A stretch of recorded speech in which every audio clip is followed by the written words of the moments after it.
Hey, Care Partners. Welcome back. Teresa Youngstrom here. I had a question from a gentleman. This is a legitimate question.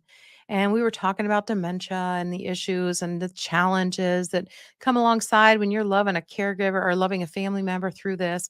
And you know what? He, with all honesty and sincerity, looked at me and said, "Isn't there a pill for that?" And I thought, oh my goodness, if only, right? But we're really far behind on having a pill. And besides, it's so diverse and there's so many diagnoses that give us symptoms of dementia. So I tell you what, I reached out to a good friend and she is an amazing nurse. And I'm going to tell you about Marion Kyner. So she's here with us today. She was able to come on and we're going to share some information about Marion. So Marion Kyner, my goodness, she has so many degrees. It goes on and on, but I'm going to tell you about her. So MSN, APRN, PMHCNS-BC, and a CDP. I mean, she's got all kinds of education. It's incredible. She's a positive approach to care, certified independent trainer and coach. Marion's an advanced practice registered nurse and a psychiatric clinical nurse specialist with more than 40 years of experience in nursing. She is a native of Massachusetts. She teaches dementia skills to BSN nursing students at 2 universities in Virginia. She's at Longwood University and the University of Virginia. She began working with seniors and persons living with dementia in '07 when she went to work for a nursing home. She initially worked as a nurse manager in skilled rehab and then developed a psychiatric services program where she was the mental health provider and dementia specialist for over 10 years at a care community with long-term care, skilled rehab, assisted living, memory care, and independent living. It was everything. She also helped develop and managed a dementia care day program called the Meaningful Life Program. This was for patients with advanced dementia. She's currently in private practice as a psychiatric certified nurse specialist, dementia practitioner, consultant, particularly around medication issues for patients with dementia. She's a community volunteer facilitator for a caregiver support group with the Alzheimer's Association. Marion's passionate about changing the culture of dementia care and how nurses provide care for patients with dementia. I knew I was asking the right person to come on and talk with us, especially about all these medications that we're seeing and using and not using, and they're in, they're out, and everything in between. So without further ado, let's welcome Marion Kyner. Hey, Marion. Hi, Teresa. How are you? I'm doing really well. Thanks for being here. It's a favor to me, and I just love all the knowledge that you bring to the table in different areas of nursing than I've ever specialized in, and so it's so great. Well, I'm so happy to collaborate with you, Teresa. I always enjoy our talks. So Yeah. it's great to So be I here. know recently I've been coming to you with questions. Sometimes I'm doing a consultation and people will ask me about this med or that med. And I frequently I'm talking to Mary and saying, what do you know about this? But I'll tell you what happened recently, and Marion will remember what got us going this time. And the reason we had to bring her back was I was talking to a gentleman and he was feeling like kind of desperate and sad that there wasn't a pill. And he asked me that straight up with all honesty and sincerity. And he couldn't believe when I said the answer. He said, "Well, dementia, don't we have a pill for that?" And I just thought, oh man, do I wish we had a pill for that. But I'm going to ask you, the specialist, Marion, don't we have a pill for that? Yeah. Well, Teresa, sorry to say, I know you know the answer, but no, we don't have a pill to fix this. There's no cure for Alzheimer's or other dementias. There's no cure. We're not curing anything or stopping it, unfortunately. But it is really much like a lot of other chronic health conditions that we see, particularly in older adults. Diabetes, for one, heart disease, even multiple sclerosis. We don't cure these. We really are treating symptoms. Right. Well, when we're talking about dementia, there's been a lot in the news in the past 6 months about new drugs that have come out. something like Rakimbi. Do you know anything about that drug? Maybe I'm saying it wrong. Leqembi, yeah, Leqembi. yeah. Well, you're right, Teresa. There's a lot of information in the media and the news about new drugs that are coming out, and it does seem misleading to families and people with this disease that there may be something. We want it to be on the horizon. I think it's a lot further away than we think. But so let me tell you a little bit of the history. Let's pull up one of the slides, slide number 2. So we call it the FDA approved drugs for the treatment of MCI's, mild cognitive impairment, and early dementia. So, Alzheimer's was first identified in 1906 by Dr. Alzheimer's. And between 1906 and 1996, we had nothing. We had no treatments. We actually didn't even call it dementia. We called it hardening of the arteries. We didn't really know what it was. And then they started doing some drug testing, finding out about the beta amyloid and the plaque development around the nerves. But the drug test that they did then was a lot of failure, almost 100% failure. 1906, we did come up with some drugs that were helping with some of the symptoms. And so since then, we've had 4 for the treatment of the symptoms of Alzheimer's and other dementias. And then in 2021, we had a new type of drug, they're called monoclonal antibodies, for drugs that really are amyloid medications affecting that amyloid plaque around the nerve. The first one was aducanumab, Aduhelm, and that's no longer on the market, though, because of the side effects that it had. And then the newest one you're talking about is lecanemab. And so that's the one you're talking about. Again, they're anti-amyloid antibodies that kind of reduce the amount of antibody. And a couple things you should know about it. And let's just take that slide down and I'll tell you some things. So really the study was over an 18-month period. So that's interesting because we don't have long-term. Doesn't seem like very long. That doesn't seem like very long at all. It's not. So you got to realize that these may sound like the solution or the answer here, but I don't know that they are. It was 800 people in this one study with Leqembi. Now there was other studies, a couple of other studies, but they're not like thousands and thousands, 10,000 people. It was 800. And, in the control group and the treatment group, and it was over 18-month period. So we don't have that long-term understanding of how this drug is going to affect people. So we don't have that information, and safety of the drug too. So it's shown to affect moderate effects on paper testing for cognition. But as far as the clinical symptoms and clinical impact on functioning, it's really minimal. It's not showing a lot. So, this isn't really a big impact drug right now. It is removing the plaque, but is that really the problem? So there's lots and lots of questions around what is the problem with Alzheimer's disease? What's causing it? We know what it looks like when we see the disease, but what caused that? That's still not being addressed with this. Yeah, I think we still have there's still some theories out there. Yeah, that there could be more to it. Yeah. There's a lot of theories, and they're doing some great drug treatments, and hopefully someday there will be more information about this, but we're not there.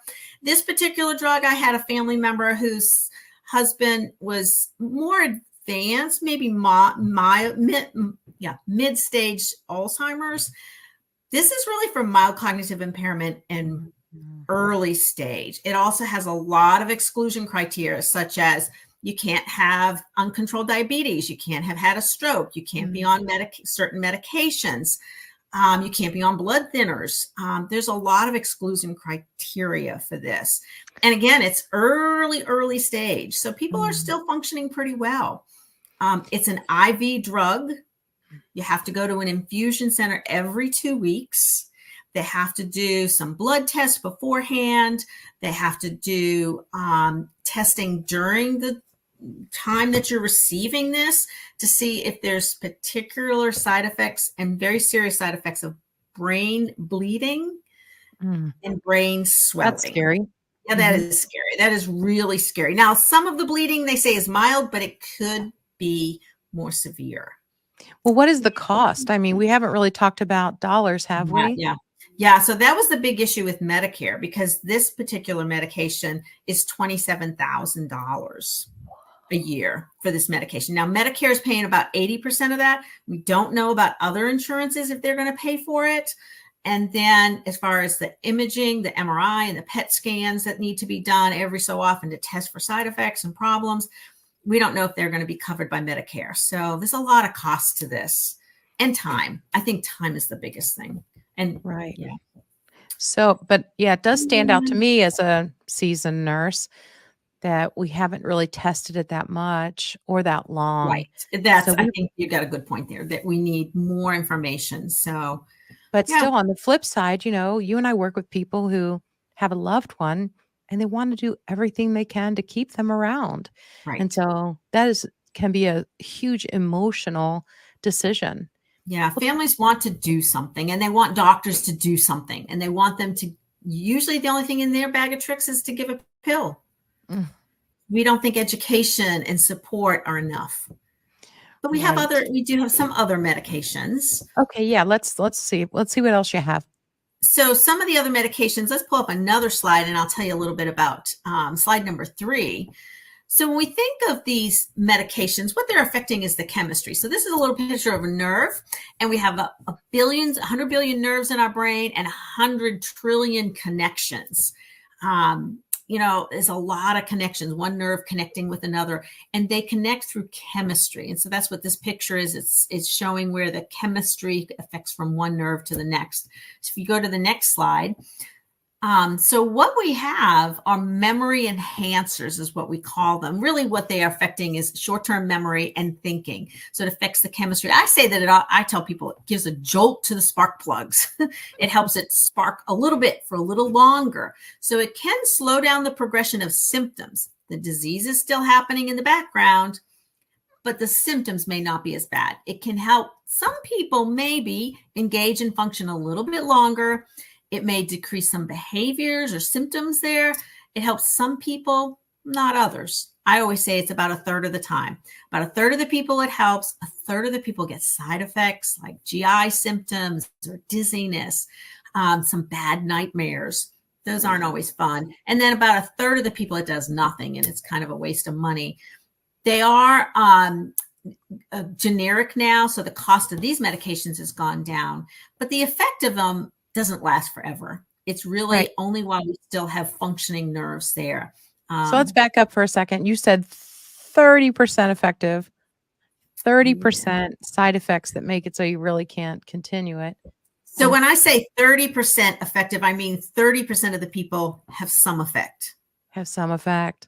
So but that's not a lot of effect. Right. Yeah. All it's right. not stopping things. That's hard. I'll give you an example. I had a woman who was in early stage, and after we dealt with her grief, then we tried, she got started on donepezil, which is Aricept. She was always worried about driving because she couldn't find her way around town. She still lived by herself and she drove. She could drive to Walmart. She could drive to her cousins. But once she got downtown, nothing looked the same. And she worried about that. She worried about that a lot. After she was on this medication, she still did all the things that she was doing. She still didn't find her way, but she didn't worry about it as much. So it helped a little bit. Okay. It didn't change it, though.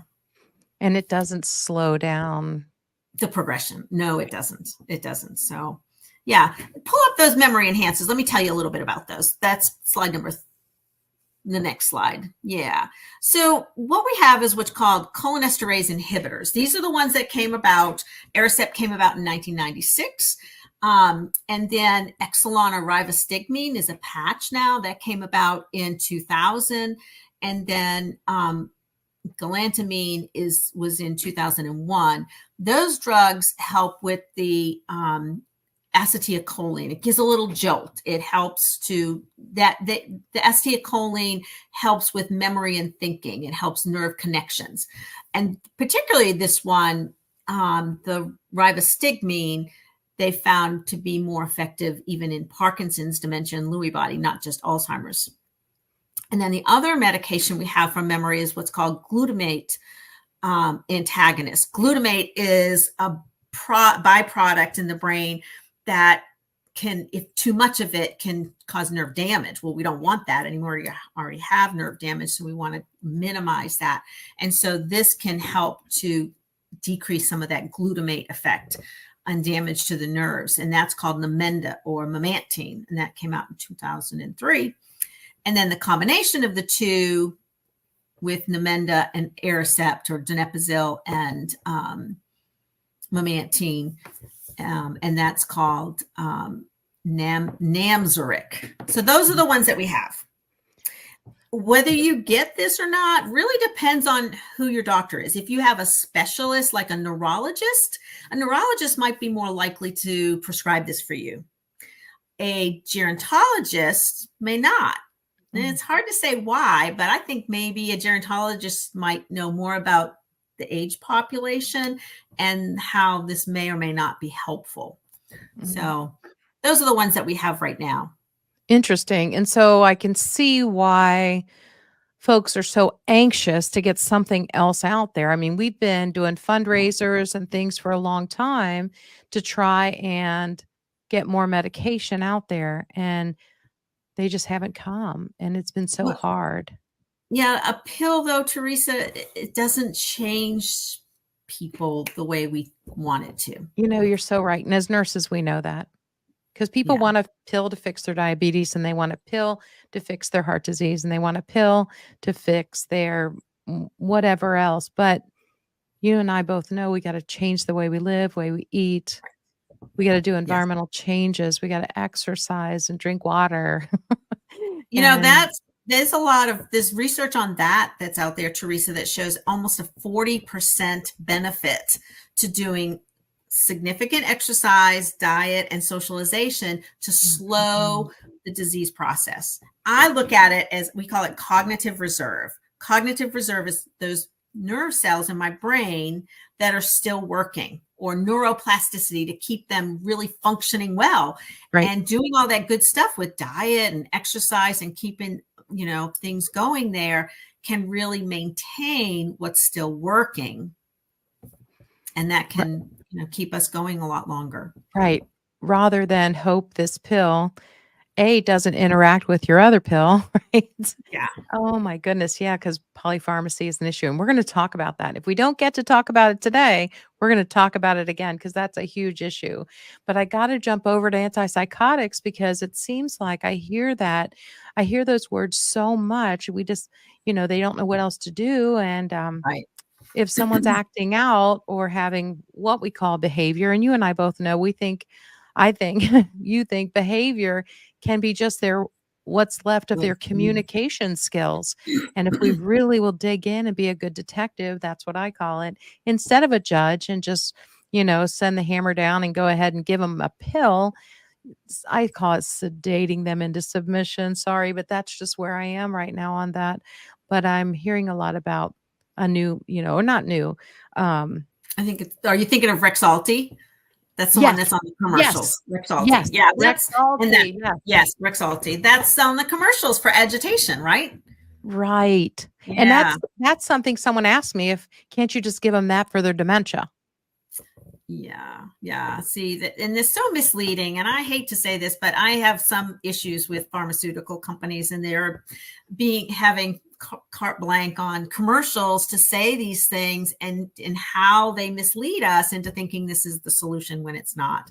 So let me tell you about some of the psychiatric medications. So think symptoms. Dementia aside, when we think of psychiatric diseases, we think of symptoms and then the medications that treat those. So we have depression, we have anxiety, panic disorders, those kinds of things. We have psychosis, which includes hallucinations and delusions, right? And then we have seizures, the symptoms of the brain, and sleep disorders. Those are the symptoms or the problems with the brain that we have medications to treat. Okay. Right. So, psychiatric medications were really tested and shown to be effective in psychiatric disorders when there's an imbalance of chemistry. Okay. So these medications, serotonin, dopamine, they affect the chemistry and the balance to try to get that balanced out. Okay. Right. So, and that sometimes works with those disorders, and not all the time. We think that they always 100% work. No, they don't. Not always. And in fact, different meds work for different people, right? Mm-hmm. So we have a number of different ones. For sure. In dementia, that's not what we have. We have a diseased brain. We have brain changes, not imbalance. Right. So it's hard to say that if these medicines, psychiatric medications, are actually what they're doing. What does work mean? What does work mean when you have a progressive, Right. a terminal disorder that is progressive? What does work mean? It's so not when you have a drug that you're giving somebody, if it's not the same problem as depression or anxiety and it's something else, then what is the drug doing? right. Yeah. Yeah. So when we think of these problems, it's important to be clear about what is it that we're seeing and describing. So often we want to use the word agitation, but really, what is it? So I'll give you a couple examples. I had a woman whose husband was restless. He was up and down all the time, and he couldn't stay still. And she called it agitation. Well, it turns out that it was a side effect of the medication, that he was restless. And they did end up taking him off of that. It was Abilify, actually, is one of the antipsychotics that they had given him 2 years previous for delusions that she was having an affair and he was going to hurt somebody, but he wasn't having that now. So he doesn't really need it. So sometimes we don't need to keep them on these things. Right. But now he was just experiencing the side effects, which for him was the restlessness. He could not stay still. And so it wasn't an agitation. When, I don't know, I think of agitation, I think of somebody that's going to hurt somebody or hurt themselves or things like that. Much more dangerous type of danger. That title should That's have when it's important that it might be helpful to get a medication to help with that. I had another example of somebody with some symptoms that were labeled to be a psychiatric symptom. And this woman said her husband always said that she was sneaking around. She was sneaking around, and she called it paranoid. That he's paranoid, that she's sneaking around the house all the time. Well, what she told me is that he had a stroke and he has vascular dementia, and he sits in his recliner and he watches TV all day. It's really hard to get him to do anything, but that's what he was doing. And then she would come in the room, and all of a sudden he says, "What are you sneaking around for?" Well, I taught, this was in a community education program, and I was teaching about the vision changes that people have in dementia. And he probably had this tunnel vision so that when she came in from over here, he didn't see her. She was startling him. Yeah. Startled. And to him, she was sneaking up on him because he didn't hear her coming in either. And she didn't know to say, "Hi, honey, I'm home," whatever. Right. And she just had one of those aha moments. That's what his problem is. Right. So that doesn't need to be medicated, right? No, that doesn't need to be medicated, right? But we see that all the time. Who caused it, but who gets medicated? Yeah. Yeah. And she didn't mean to. People don't mean to do these things. Right. And I have one more that they said was anxiety. And this little lady, vision changes again. She's in a wheelchair. She's a tiny little thing in a small little wheelchair. And her vision was monocular because she closed one eye. Okay. She would always close one eye. That's interesting. To me, that's some symptoms of advanced dementia. Room full of people. She didn't hear them. 2 nurses' aides standing beside her. They reach over and undo her lock on her wheelchair. They talk to her, but it's so noisy. She doesn't know that they're talking to her. And all of a sudden, they start to push her wheelchair because they were taking her to the bathroom. I witnessed this. I saw it happen. They pushed her wheelchair and she goes, "Wait, wait, wait." And she starts yelling. And somebody says she needs something for anxiety. Yeah. So is that really anxiety? No, again, they startled her. She felt like she was on the roller coaster at the, the circus or something. Down. Yeah, they need to slow down. They need to get in her field of vision. They need to tell her what's happening so that she knows, because they're scaring her. Mm-hmm. There's no pill to fix that. Mm-mm. Again, but who caused it and who has to take So then we give medication for anxiety, and guess what happens? She loses more abilities because she becomes sedated. Yeah. And they may miss a meal. They may be in their bed for a day and a half. Sleeping. Yeah. Yeah. So, yeah. And there could be other causes of people's, what they label as behaviors, but it could be pain. It could be boredom. It could be, they have to go to the bathroom, but their brain is changing and they don't know what's happening inside their body. Right. Why is it happening? What's happening and why is this happening? I can't make sense of it. Yeah. A lot of times we'll say to people, what's wrong? And they can't tell you, right? Because their brain doesn't know. Yeah. I know my mom had an episode where the caregivers didn't mean to, but they had hit her elbow going back to bed, and in the wheelchair, she had to neglect that left arm, and it had been hanging outside of the wheelchair. I'm 90% sure. And so they gave her a skin tear. I get the call saying she's just using her emergency words, which were a couple of colorful cuss words. And that's what she would do when she was upset. And I said, well, look at her, look all over and see if maybe something's hurting her.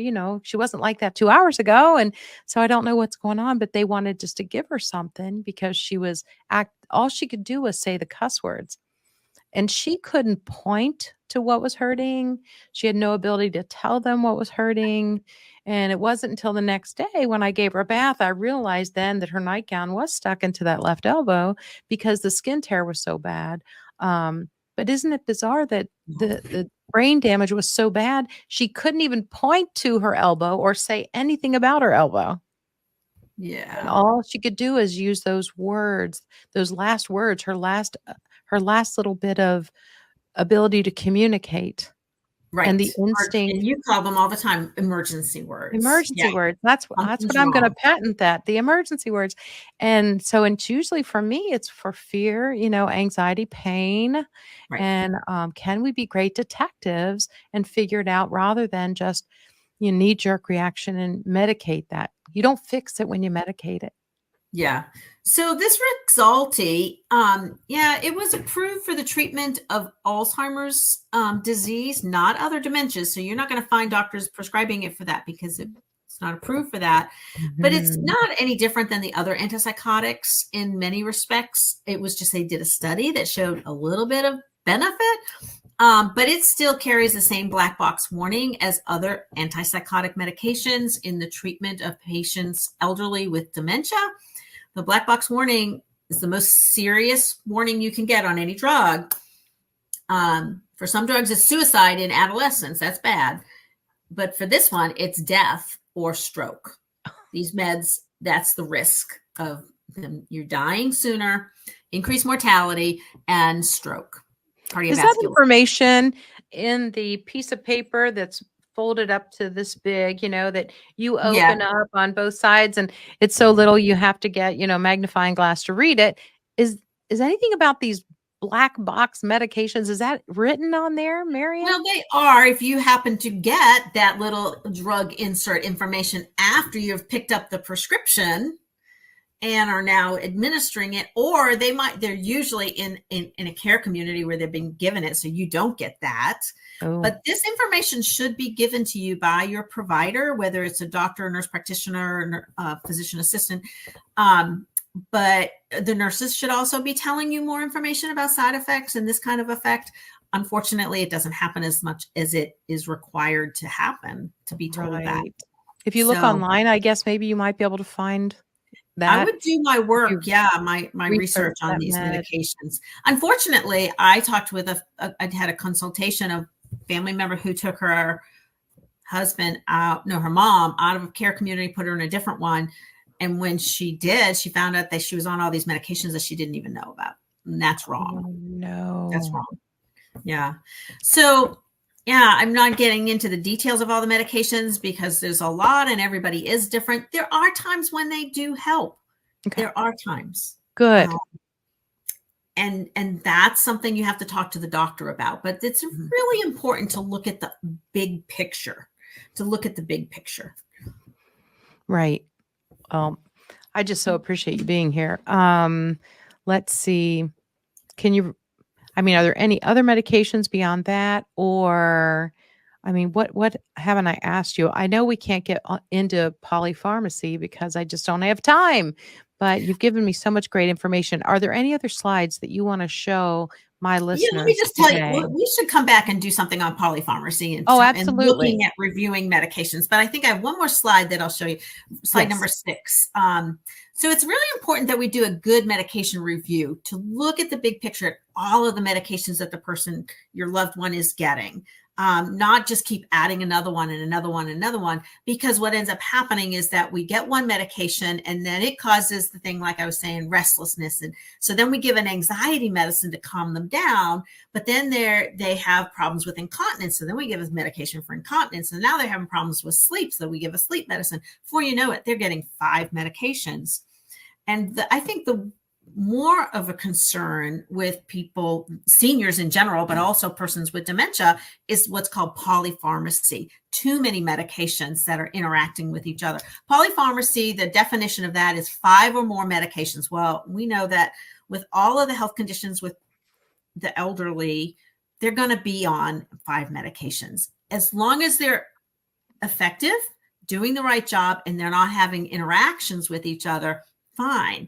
But we need to look at that big picture. I had somebody that was on 28 medications, Teresa. 28 medications. That's crazy. Yes. I got her down with her primary care doctor. We got her down to 10.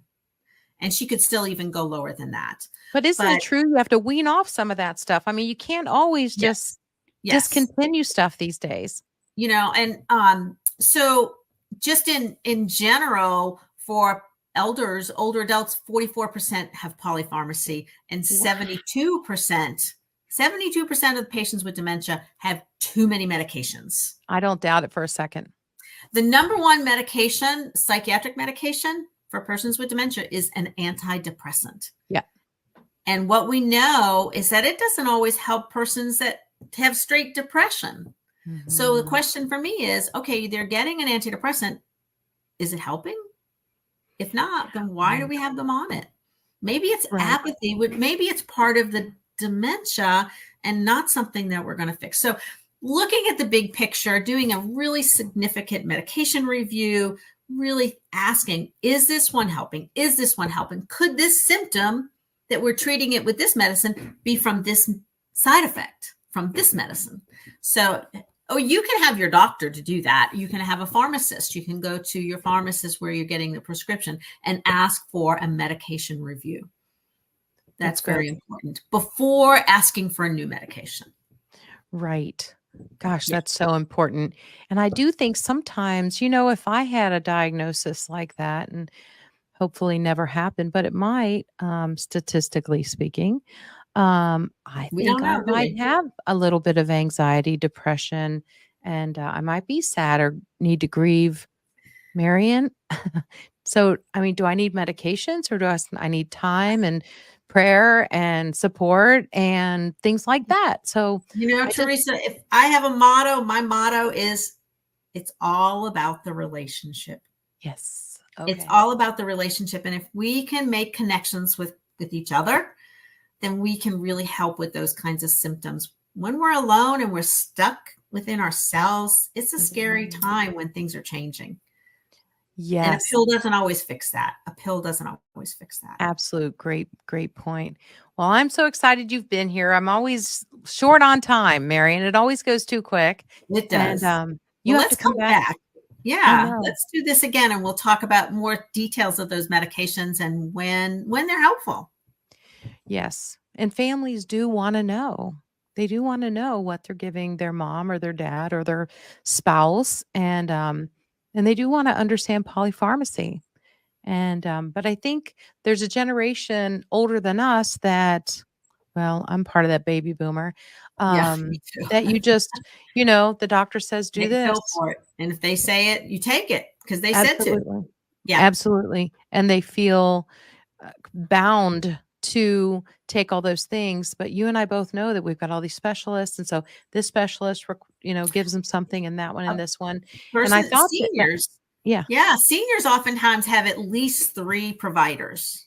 Yeah. They have a Minimal. diabetes specialist, a cardiac specialist, and their primary care doctor, a neurologist, and they're all prescribing something different, and nobody wants to bump into the other person. We need Yeah. somebody to bring it all together. And a lot of times that's what I do when I do consultation is I look at the big picture and then I communicate with those doctors and say, would you consider such and such? And they're really happy to have somebody that has the time, because that's what I have the time to do that with people. So how can people get a hold of you so that you can help them? I'm happy to help people. You can get a hold of me by telephone. I think I have my last slide. It has my name and my phone number. You can call me. You can email me. And, Teresa, I could talk to somebody from Cincinnati easily. Oh, yeah. And send me, your medications of your loved one. I'm happy to talk to you and kind of problem solve and look at things, look at what the symptoms are, give you some alternatives to consider. Those kinds of things is how I work. Yeah. You might get people from another country. Half of our subscribers are out of the country. Wow. That's great. You're reaching you have such a great reach. That's wonderful. Who knew? Yeah. But it's because of people like you that'll come on and share more information. Great. Well, thank you for asking me here. Yeah. Okay. Thanks everybody for being here. Please share and like and subscribe so we can get this information out to even more. This is very, very important. Medications, the average Joe doesn't really understand their medications that well, but yet they're trusting someone because the doctor said, or their nurse practitioner, or their, physician's assistant. And I'm sure those people are doing the best they can, but there is room for improvement in this area. And we've got kind of medication, crazy here in the States. And so I hope you'll take the time to learn from Marion. I'm Teresa Youngstrom, and keep in mind, you got this.